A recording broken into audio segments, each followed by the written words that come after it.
Olá para você ligado na NGT. No programa de hoje nós vamos conferir dois lugares muito importantes para a cidade do Rio de Janeiro. Um é a Biblioteca Nacional e o outro é a Academia Brasileira de Literatura de Cordel. O programa Centro Maravilha está começando agora e você não pode perder.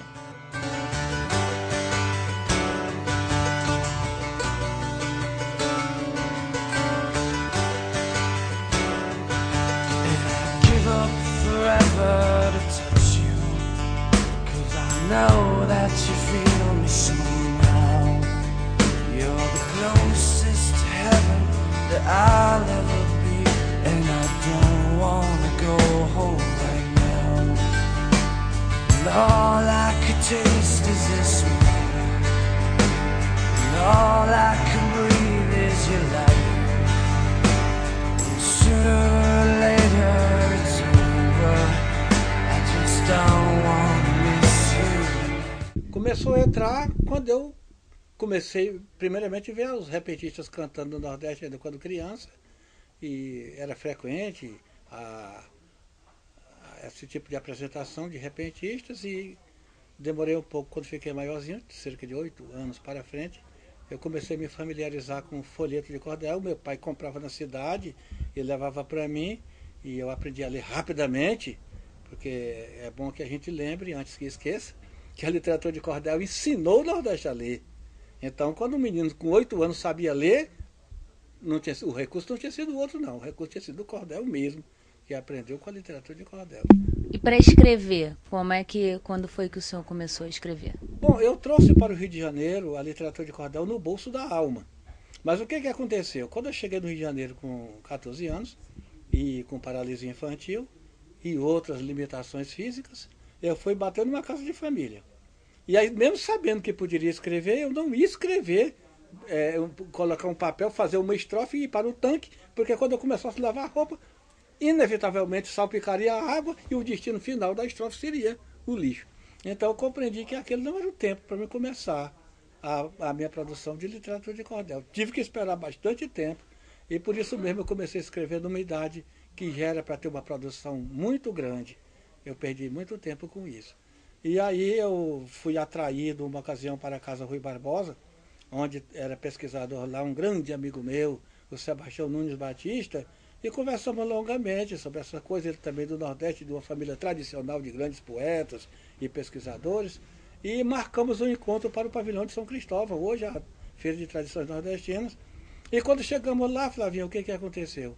Ele disse: Gonçalo, espere que nós vamos fazer uma mesa de glosa no final da feira, num restaurante próximo.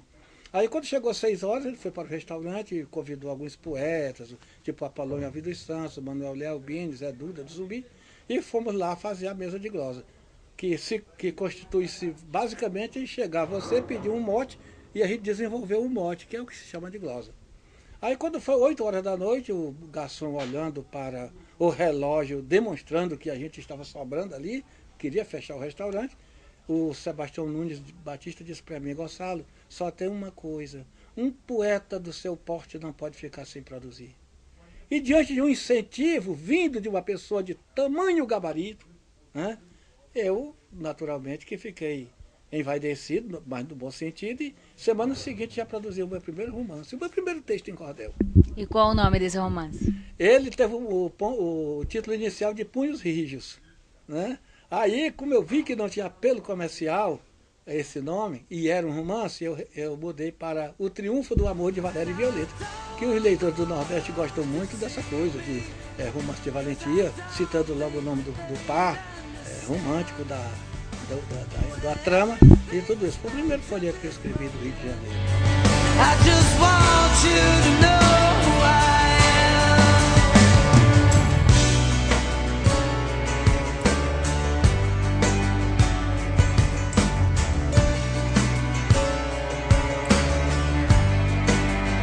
And you can't fight the tears that ain't coming, all the moment of truth in your eyes, when everything feels like the movies.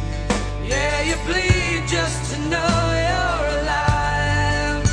And I don't want the world to see me, 'cause I don't think they'd understand. Aí você vai conhecer a literatura de cordel em sua plenitude, quando você vê sendo declamada por um autor de grande porte, de bom porte, principalmente se o que está declamado é o próprio autor do texto. Então, pela beleza rítmica e sonora, pela riqueza de imagens, pela maneira como a abordagem é feita de maneira normalmente retilínea e cheia de imagens, e os livros também ilustrados com muito cuidado, aí você vê a literatura de cordel. Quanto à questão do retorno, se não for financeiro, é espiritual. Por exemplo, eu fui fazer uma palestra, aí a escola falou que estava tomando biscoito da mão de criança. Ô, seu Gonçalo, vem fazer a palestra aqui, mas nós estamos arrancando biscoito da mão de criança, não podemos lhe pagar e tal. Aí eu fui fazer a palestra. Sabe o que aconteceu? Quando eu cheguei lá, a professora reuniu 40 alunos na sala, e os 40 alunos estavam cada um com um livro brasiliano na mão. Feito aquele cenário feito especialmente para mim. Compensou. Eu não ganhei nada, mas valeu muito mais do que se ganhasse uma quantidade pequena em relação ao retorno emocional, a beleza de ver aquelas crianças, cada um levando o livro mais alto para dizer que estava com o livro meu, da minha autoria, na mão. Quer dizer, então, esse é o verdadeiro retorno que eu acho. Eu não sou um Confúcio, nem nada não, mas eu acho isso um retorno espetacular.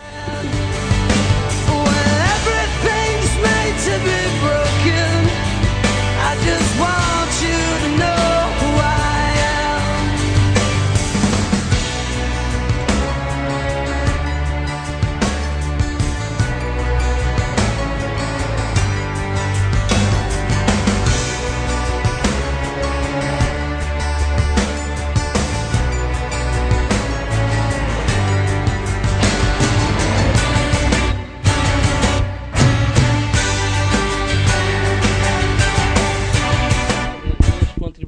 Aqui foram muitas, evidentemente que não como as contribuições do professor Gonçalo, né, que é o maior poeta vivo, né, da literatura de cordel do Brasil, né, mas eu entrei aqui na academia há uns 10 anos, eu ocupo a cadeira número 14, patronímica do poeta alagoano Pacífico Pacato Cordeiro Manso, e eu escrevo cordéis, eu escrevo poesia desde criança, né? Porque o poeta, ele nasce poeta, né?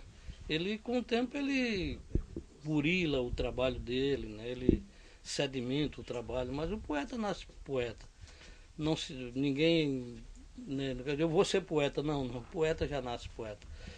Né? E nós temos realizado um trabalho gigantesco aqui na academia, lutando pela preservação da cultura popular, né, sem apoio de políticos. Né? Nós lutamos hoje por uma sede, que o nosso espaço aqui já é pequeno para guardar o nosso acervo. Nós temos um acervo de 12 mil cordéis, que conta a história da cultura brasileira desde 1850, 1860 para cá. Né? E precisamos de um espaço público, né, com bibliotecária, com secretária, com anfiteatro, né, que nós hoje já não temos mais essa condição aqui. Infelizmente, o poder público, né, prefere fazer obras faraônicas, né, sem sentido. Né, e eu venho escrevendo cordéis durante esse longo tempo. Os meus cordéis, a maioria são cordéis políticos. Né, eu escrevi recentemente, estava conversando com o professor Augusto, que faz pós-mestrado lá em Poitiers, na França, e falando que um dos meus últimos cordéis foi Lula e Maluf, uma dupla do barulho. Foi quando Lula foi às 7 horas da manhã à casa do Maluf, para apertar a mão do Maluf. Né? E os meus cordéis, a maioria são políticos. Eu tenho um cordel sobre a usina de Belo Monte, né, que acham que a obra é fundamental. Eu não acho necessária essa obra. É uma obra que mexe com várias etnias, né, de várias tribos indígenas. Cada povo daquele tem a sua cultura. Né?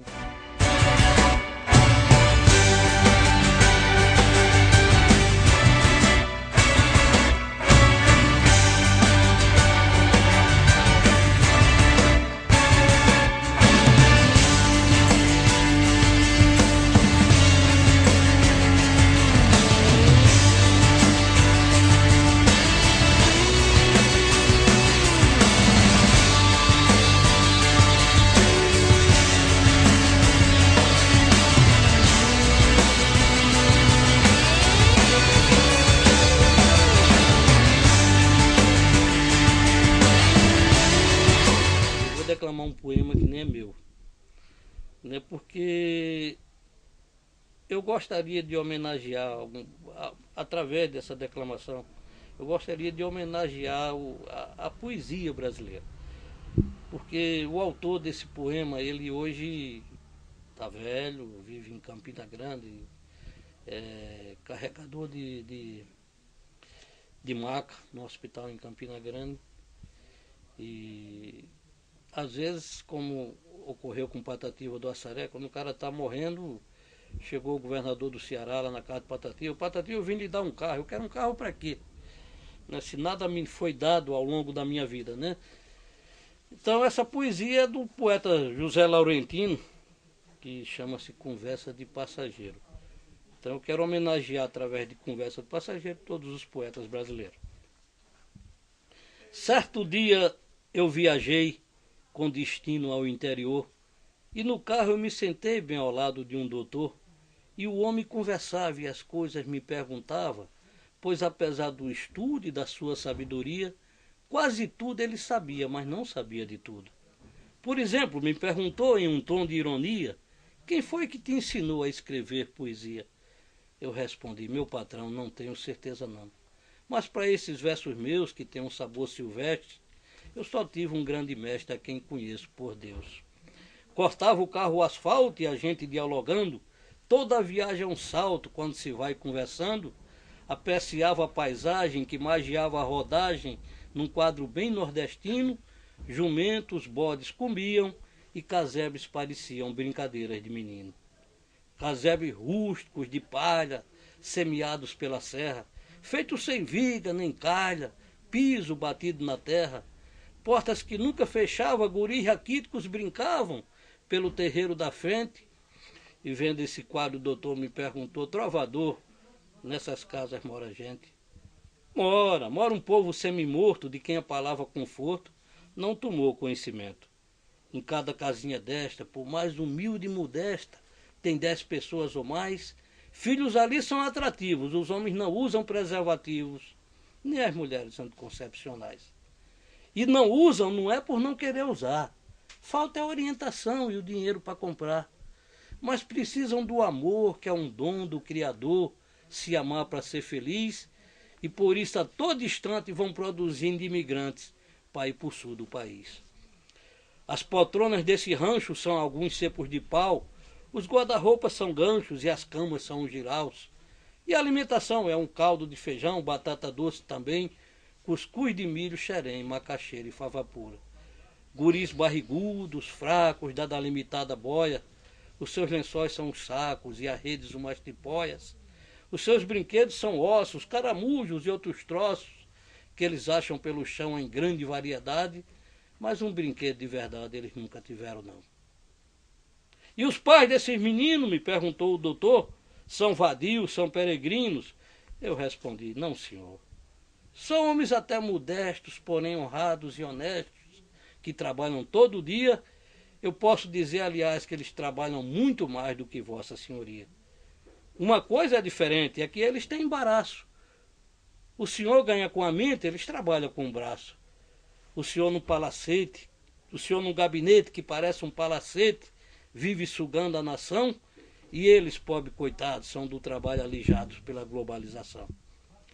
Vive este numa terra que não é sua, é alheia, numa luta quase guerra, que é trabalhar de meia, com suas mãos calejadas, puxando o cabo da enxada, que a sua força consome, para enriquecer o patrão e da alimentação que na cidade se come. Ainda tinha umas coisas para falar com o doutor, mas é que passamos em Sousa, cidade do interior, e eu tinha que ficar, ele tinha que passar a poesia para o Juazeiro. Assim que eu me despedi, no papel eu escrevi Conversa de Passageiro. Obrigado. Nós estamos indo para o intervalo, daqui a pouco nós voltamos com mais Centro Maravilha.